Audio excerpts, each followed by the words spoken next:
C'est pas possible. Ne me dites pas qu'il vient de se passer cette chose historique qu'à peu près 99% des Lyonnais attendaient. Je parle évidemment d'une victoire. Ce n'est pas possible, excusez-moi pour vous éclater les oreilles, mais c'est historique. L'Olympique Lyonnais a remporté un match de football. Ceci n'est pas un exercice, ceci est réel. Et comme vous pouvez le voir ici, Alexandre le Grand a décidé de marquer un triplé. Cela n'est pas une vanne, mesdames, messieurs, j'ai quelques petites stats à vous montrer. Évidemment, nous allons parler de Toulouse quand même parce que oula, c'est dur pour Toulouse, c'est très dur tout ce qui se passe. Mais voilà une petite stat, l'OL s'impose à domicile pour la première fois depuis le 27 mai 2023 contre Reims à domicile. La dernière victoire pour Lyon, c'était le 27 mai. Rendez-vous compte de la situation. Et Ola c'était présent en tribune. C'est juste historique ce qui se passe pour Lyon, il faut le dire. Voilà les amis, j'ai envie de vous montrer ce visuel, je sais pas trop comment on peut dire, exceptionnel, publié par la Ligue 1 Uber Eats. Alexandre le Grand, il est vraiment hyper beau. Alors est-ce que la casette a été exceptionnelle aussi ce soir? Bon, écoutez, il a mis un triplé, mais oui, il a été important, évidemment. Et en vrai, voilà, on retrouve un petit peu le Lacazette de l'année dernière. Ça fait plaisir pour les Lyonnais. Voilà, les amis, DataFoot qui publie cette statistique. 33 buts en championnat depuis la saison dernière. Donc oui, on a tendance à oublier, mais Lacazette, c'est un mec qui plante. Et pour le coup, là, il plante de manière assez folle. 33 buts, mais voilà, mesdames, messieurs, une victoire pour Lyon. Une victoire qui a été convaincante. Pierre Sage est-il le nouveau Pep Guardiola? Est-ce que le Pierre Sage est-il le futur meilleur coach du monde? On ne sait pas, peut-être que oui, peut-être que non. Mais voilà, maintenant, si on arrête un petit peu le troll, les amis, c'était une belle victoire lyonnaise. Il y a eu un moment où on s'est dit, oula,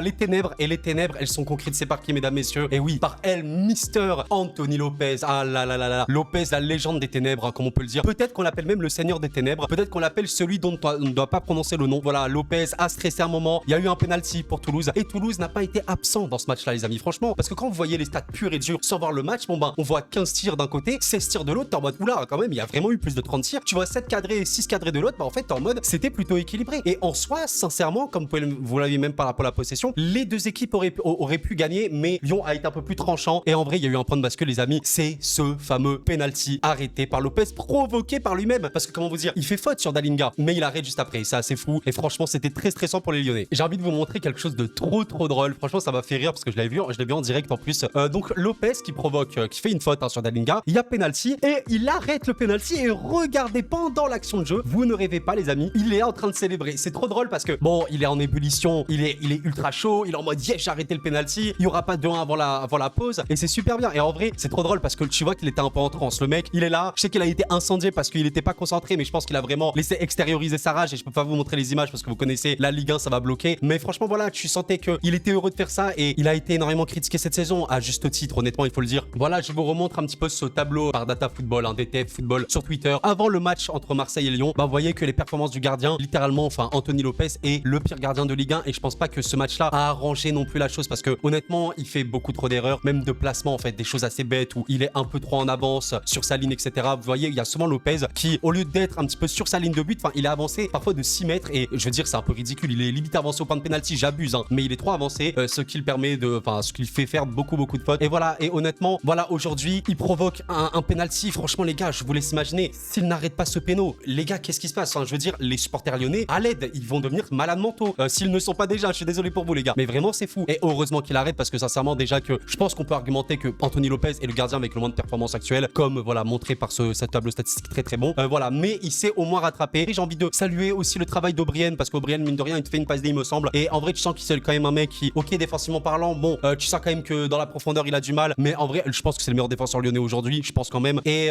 voilà. Et en vrai, il apporte offensivement parce qu'il a marqué des buts. Il a fait une passe D, mais au-delà de ça, je trouve qu'il a une vraie présence offensive. C'est pas comme si que, enfin, même s'il marque pas, il est là. Tu vois ce que je veux te dire? Et c'est pas si mal. Et voilà, en vrai, l'équipe de Lyon a été vraiment bien. Ok, on va le dire, on va pas se mentir. Hein.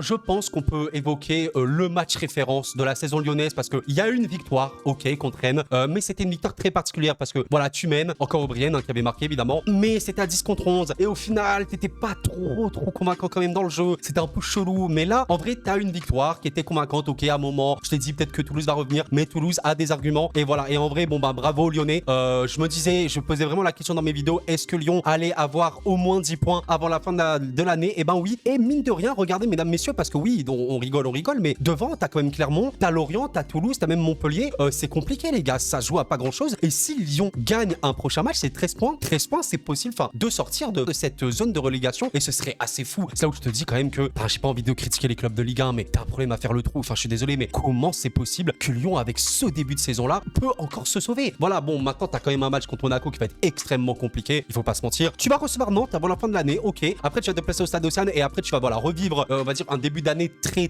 hardcore. Enfin, je suis désolé, mais quand tu reçois Rennes, même si Rennes, on sait que ça va pas trop, ça va être un match avec des étincelles. Tu vas pouvoir peut-être te venger face à Marseille. Attention, c'est chaud. Voilà, après, tu vas recevoir Nice, tu vas déplacer à Montpellier, c'est pas évident du tout. Tu vas te déplacer à Saint-Symphorien, c'est pas évident. Tu vas recevoir Lens. Enfin bref, t'as un vrai programme pour Lyon et on verra bien. Voilà, les amis. En tout cas, je voulais quand même évoquer Toulouse parce que Toulouse, les gars, c'est en vrai, c'est dramatique. J'ai envie de faire un jeu avec vous. La dernière victoire toulousaine en Ligue 1, c'était quand? Et ben, on va jouer à ce jeu. Alors, ils perdent aujourd'hui contre Lyon. Ils ont perdu contre Lorient. Ils ont perdu contre Nice. Enfin, perdu match nul. Défaite nulle. Défaite.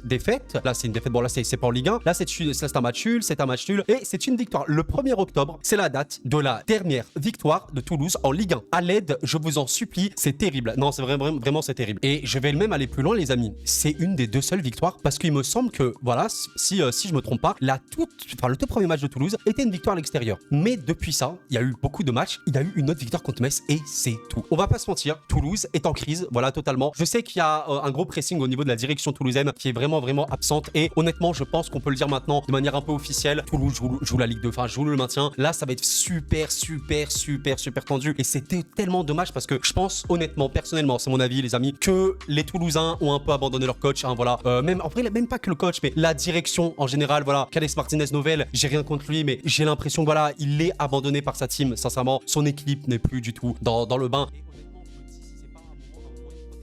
Il se passe pas des belles choses au sein de Toulouse et ça se voit. Et pourtant, il y a des joueurs. C'est ça en fait la frustration. C'est pas comme si Toulouse c'était en mode on a un effectif dégueulasse. Pas du tout. C'est vraiment, il y a des effectifs en Ligue 1 qui sont un peu plus compliqués. Et honnêtement, Guillaume Rest, voilà, rien que le gardien, je suis désolé, mais quand t'as un espoir, tu sais que c'est un gardien qui peut t'apporter dans le futur, c'est déjà une bonne base. Et voilà, notamment t'as ton attaque, je suis désolé, mais quand tu as potentiellement Donum Dalinga Magri, enfin pour moi, Dalinga, c'est un mec qui peut prétendre à un moment être titulaire indiscutable en sélection hollandaise. On parle pas d'un mec qui sort de nulle part quand même. Voilà, Sperings était revenu, etc. Et en vrai, il y a moyen de concocter des belles choses. Et on l'a vu, quand les amis, il y a quand même un match référence pour Toulouse cette saison. Je pense, à part si je me trompe, oui, tu as ce match exceptionnel, ce match historique, voilà, que tu n'as évidemment pas du tout dominé dans leur possession, mais c'est pas grave. Notamment dans la transition, tu as été très bon. Ce match-là, contre Liverpool, tu as battu Liverpool, les amis. Liverpool, on parle quand même de l'équipe qui actuellement est leader de Première Ligue, hein, je vous montre ça quand même, voilà. Leader de Première Ligue, ce n'est pas une vanne avec, voilà, Tottenham qui défonce bien Newcastle à l'heure où je suis en train de parler. C'est exceptionnel, franchement. Et voilà, et vraiment Toulouse, c'est dur. Et vraiment, amis toulousains, il y avait une saison pour Toulouse, je sais plus c'était laquelle, mais c'était très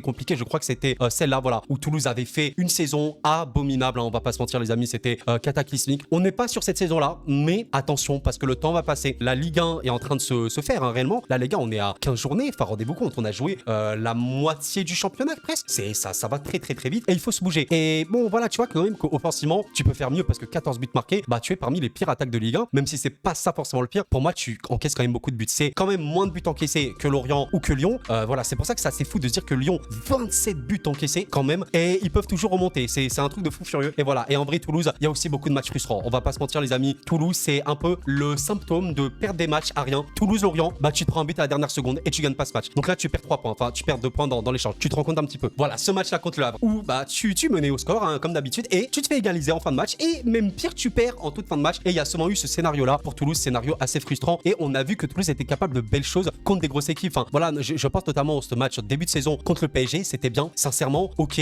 ils avaient pas grand chose comme ballon, mais les peu de ballons qu'ils avaient, ils avaient su les exploiter, c'était pas mal. Voilà, je suis désolé, mais à Anfield, tu t'es fait défoncer par Liverpool, on est bien d'accord, mais au match retour, tu as gagné, et ça indique quand même que Toulouse a de la ressource. Mais je pense qu'aujourd'hui, t'as une équipe en crise, t'as une équipe qui s'en fout un petit peu, et ça, c'est un peu un gros problème. Et je sais pas trop où va Toulouse, mais la course pour le maintien va être assez terrible. Je vous pose la question, les amis, c'est qui joue le maintien officiellement maintenant? En vrai, comment vous dire? Pour moi, officiellement, t'as toujours évidemment les promus, le Havre et Metz. Le but, c'est de maintenir. Ils commencent, attention, à redescendre, et ça peut être compliqué. Alors, grâce à la victoire strasbourgeoise, ils ont eu une petite bulle d'air, comme quoi vous voyez que c'est extrêmement serré, les amis. Regardez un petit peu entre Lyon et genre Nantes, il y a 8 points d'écart, c'est-à-dire la moitié du tableau se joue sur 8 points en fait. C'est très peu. Et honnêtement, là, je pense pas quand même que Rennes risque la Ligue 2. Bon, en vrai, Rennes c'est très compliqué parce que pour moi c'est vraiment une énorme déception, mais là pour moi ça me semble clair que Clermont notamment, même s'ils te font un match nul assez fou contre Lille, Clermont, Lorient, Toulouse, Lyon me semblent être les équipes qui jouent le plus le maintien. Montpellier est en crise aussi, il faut le dire. Montpellier Montpellier, c'est vraiment une équipe qui patine, qui a énormément de mal malgré voilà un match nul contre Lens qui est un peu encourageant, mais ça patine énormément. Et en vrai, Rennes, je pense quand même qu'ils vont monter un moment. Metz, Le Havre, attention parce que ça va se resserrer forcément. Donc je pense que il y a, là vraiment c'est très dur. Je saurais pas vous dire quelles sont les équipes qui vont aller en Ligue 2. C'est très compliqué pour moi parce que cette victoire lyonnaise, elle redistribue pas vraiment les cartes de fond en comble, mais elle te fait dire que ça peut revenir. Ça peut revenir. Et Lens, Lyon qui gagne son prochain match, c'est 13 points. Si Clermont ou Lorient par exemple n'ont toujours pas gagné d'ici là, eh ben Lyon n'est plus dernier de Ligue 1. Et ça va aller très vite. Donc voilà, je vous pose la question les amis, c'est qui va aller en Ligue 2? C'est incroyable. Cette Ligue 1 en vrai, elle est pas exaltante non plus au niveau du spectacle et tout. Il y a des matchs très compliqués. On n'est pas en Bundesliga, on n'est pas en Première Ligue, ça se voit. Par contre, il y a toujours, je trouve, des courses au maintien. C'est fou. Là vraiment les gars, putain mais la course au maintien, elle est exceptionnelle. Je parle pas de la course au titre parce que bon, le PSG a un petit peu fait le trou. Voilà, il y a peut-être la course à la Ligue des Champions qui est belle même à l'Europe parce que Brest, Reims sont en embuscade. Attention avec Lens, on sait pas. Marseille, ils sont toujours pas revenus. Attention. Par contre, la course au maintien, les amis, à l'instant T, je suis incapable de vous dire qui va aller en Ligue 2. Je suis en mode Lyon devrait aller en Ligue 2, mais est-ce que Pierre Sage n'aurait pas retrouvé, comment vous dire, un petit peu cette âme qui manquait à Lyon? Vous voyez, il y avait un truc qui allait pas. Et en vrai, j'ai envie de vous dire qu'il y a peut-être un truc qui a été retrouvé. Dans le jeu, c'est plutôt satisfaisant là de ce qu'on a vu même contre Lens. Attention à Lyon. Clermont, ça me semble être super. Non mais les amis, Clermont, on n'en a pas parlé les gars, mais 9 buts marqués. 9 buts marqués, Clermont. C'est ultra compliqué. C'est sincèrement Clermont, je sais pas quoi faire en fait. Et le pire, c'est qu'ils te tiennent un match ultra encourageant. C'est ça qui est trop frustrant avec Clermont. Il n'y a pas de tueur et tu joues bien, mais tu ne finis pas tes actions. C'est exceptionnel quand même cette équipe. Donc je saurais pas vous dire. Voilà les amis. En tout cas, dites-moi un petit peu vos pronostics. Qui va aller en Ligue 2? Le barragiste, ça va être qui? Purée, mais les gars, si on a un barrage OL Saint-Etienne. Arrêtez tout. Bref, en tout cas, j'espère que vous avez apprécié cette petite vidéo, les amis. Voilà, un petit débrief, un peu en mode troll, etc. Rapidement. Voilà. Donc, si vous l'avez apprécié, pensez à liker et à vous abonner. La Ligue 1, le maintien va être super chaud. Bravo, Lyonnais. Vous avez gagné un match de football. Je pense que c'est le moment de faire un jour férié. Je pense quand même. Et amis toulousains, on rigole, mais vous avez actuellement le même nombre de victoires que Lyon en Ligue 1. Et ça commence à devenir très compliqué. On verra ce qu'il en est. D'ici là, portez-vous bien, les amis. C'était Koro et la paix sur vous.